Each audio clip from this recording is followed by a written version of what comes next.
Hello students. So today we are going to discuss an interesting and important question based on simple harmonic motion combined with pure rolling motion, and this question has been asked in JEE Advanced 2025 paper 1 physics. So let's try to see a very fast technique for solving this question. Now when I am saying very fast means that we can solve it in limited number of steps provided we know how to club concepts. So JEE, Olympiad, NEET, everything is about breaking the question into simple concepts. If you know those concepts, which are the basic concepts, right, taught in respective chapters, if you know them and you can remember them, how to use them, so by clubbing these concepts we can solve the question very fast. So let's see a quick approach of solving this particular question, where we have a disk which is set to pure roll on the inner periphery of a ring, fixed ring, but there is a catch that at the center of the disk we have a spring fixed, and at the position shown the spring is relaxed, right? As the disk in the question, they have said that it will be rolling on the inner periphery of the ring without slipping, so pure rolling is going on, and as the disk will move up, obviously the spring will get elongated, so it will try to pull it back. So there is one more restoring force apart from gravity, which is the spring force, right? So as it is oscillating, since it is acted upon by restoring forces, so it will oscillate, right? So two restoring forces, one is gravity, one is your spring force. So in that case they are asking that if the time period of oscillation, small oscillations also they have mentioned, small displacement of the disk. So time period of oscillation capital T is 2 pi by omega. So what will be the expression for omega? They have given 4 options, we have to find it out. So let's try to see how we can use the basic concepts which you all know, you all have read that and you will agree with me. Just I'll show you, then we'll come back to solving this question. So what I was saying is, you can see I have already drawn diagrams over here. Now on the right side here you can see we have a round object which is pure rolling. If it is pure rolling, now we know down the inclined plane we have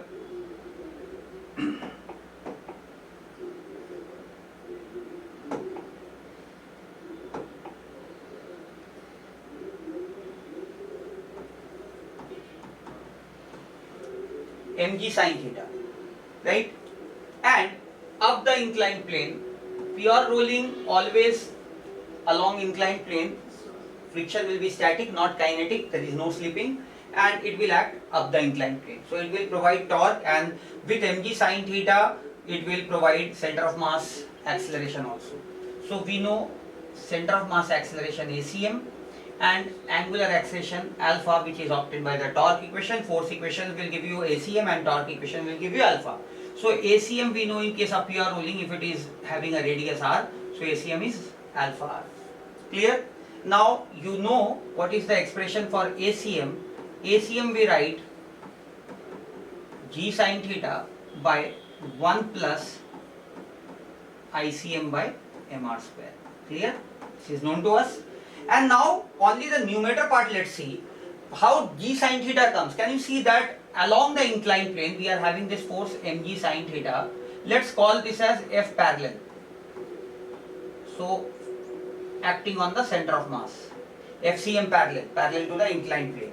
So if you divide this by m, you are getting this. So basically we have to just write, the numerator part can be written as the force acting on the center of mass parallel to the inclined plane, just divided by mass. So you get the numerator part. Why I am saying so? Because might be possible apart from mg sin theta, if other forces are there, so you have to write the total force down the incline divided by mass. And denominator part is as usual 1 plus ICM by mr square. Clear to everyone?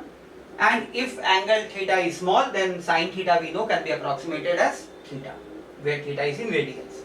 This is one concept. Now second thing, when we have a physical pendulum or a rigid body oscillating, okay, about a fixed point, so in that case we know that the center of mass of the rigid body will move along a circular arc, a small circular arc subtended over here. So if the axis of rotation perpendicular to plane of the page passes through this point O, so center of mass, suppose it has displaced itself and by an angle theta, where we are taking theta as small.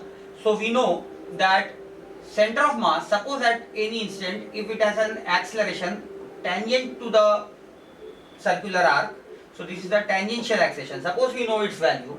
Now we can see that center of mass is trying to come back, so there would be some restoring torque acting upon it, so that torque will give an angular acceleration. And since center of mass is following a circular path, so by concept of circular path we know center of mass tangential acceleration can be write as alpha into radius. What is radius? Radius of center of mass. The distance of center of mass from the axis of rotation, that is the radius, alpha RCM. We know this very well, concept of circular motion. And if center of mass is moving in circular arc and this body is performing SHM, so you know this concept. For angular SHM, what we write is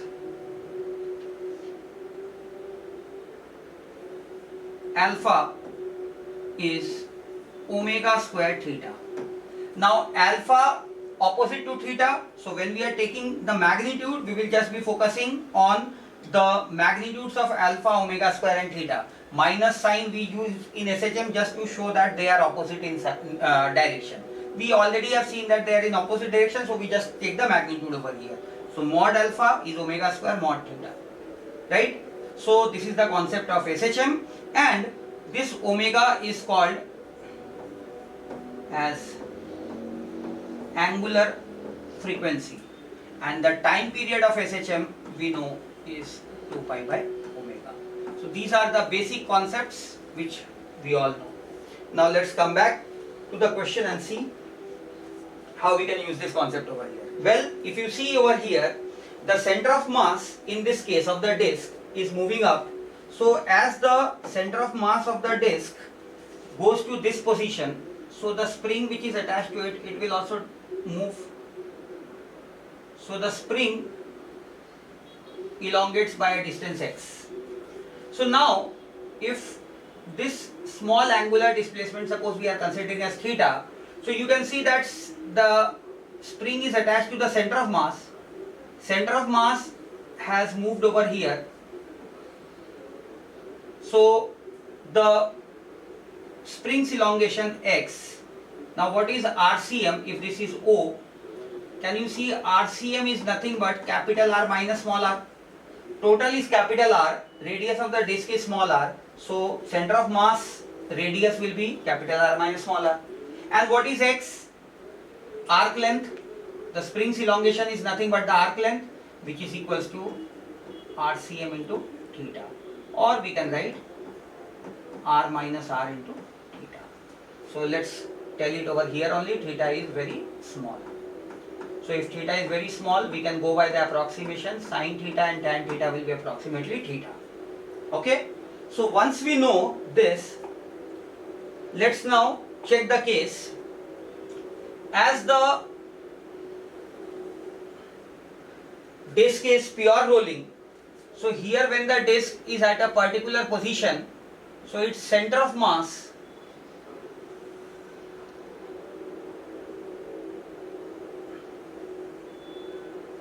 when it has turned by an angle theta, if you see the center of mass, so you can draw a tangent over here to the circular path. Now you can see this being O, this is RCM. So this just behaves like an inclined plane. Now this is theta, this will become 90 minus theta, so this will become theta, so this is also theta. So along the tangent, what forces will be acting and what will be the acceleration of center of mass? Let's see. So along the tangent, the force which I said, FCM parallel, it will be one force is mg sin theta.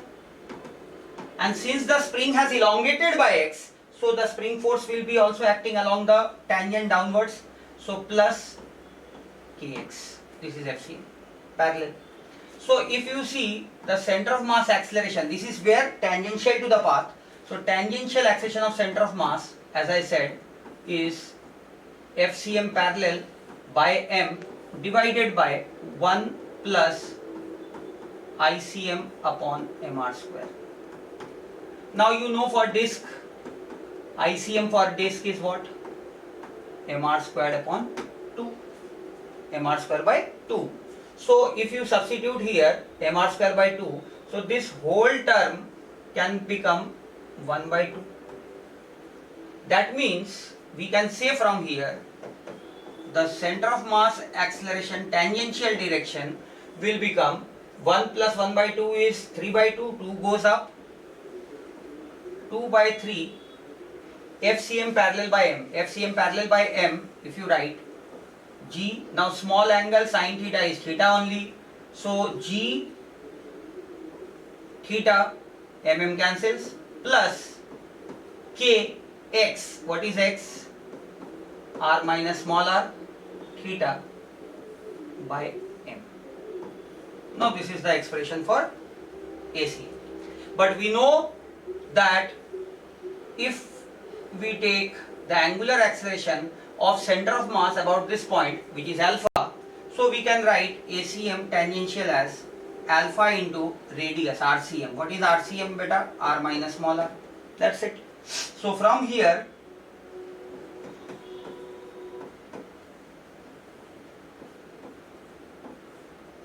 alpha will be 2 by 3, just divide G by R minus R plus K, R minus R cancels, K by M, and this whole is multiplied by theta. Now can you see alpha is opposite in direction to theta and alpha is proportional to theta, so this whole term becomes omega squared of SHM.